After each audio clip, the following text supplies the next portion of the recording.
So basically you worked for a university and then had a yearning to start a business for yourself. Indeed, I did. And so tell us about how that journey unfolded for you. Yes, the journey unfolded by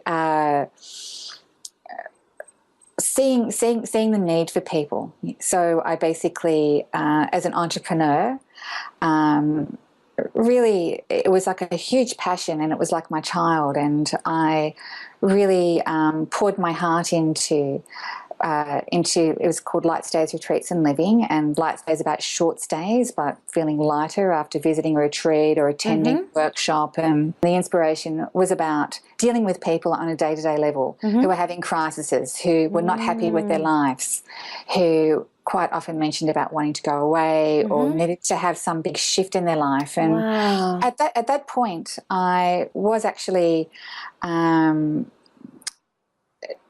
fully ready to completely immerse myself in my spiritual work. Okay, so my overall plan was to have Light Stays running, and then my spiritual work would be a balance. They would be working together with each other.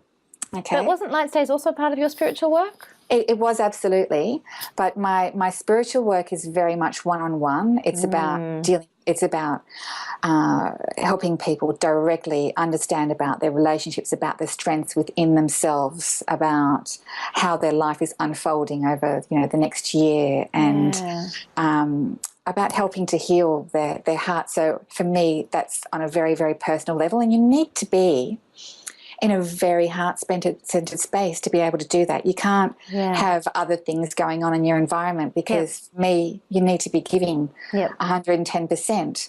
And you can't.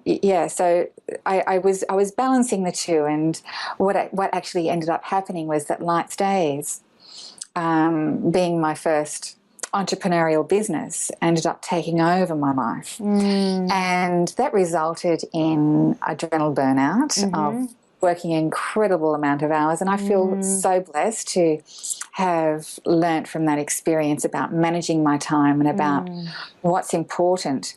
But what actually took a back seat was my passion, my true passion, my destiny in life, was my astrology, numerology and feng shui work.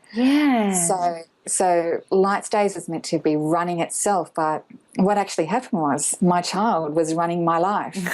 So Your baby grew up into a demanding teenager, didn't it? It did, and it was time to leave home.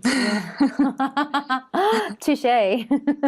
It was time to leave home. So I was very, very blessed to come across an amazing woman who worked in travel and had actually put out to the universe that she wanted to work within the retreats industry. And the business that I created was in the absolute top of its field in terms of, what was around, and had a definite niche in terms of what I'd created, with being a very holistic guide. Yeah. And so she took over and is now the proud new mum of the business, and As a thriving adult, yes. As a thriving adult, yes. So she's Can been I very interject and say something, because you're so modest?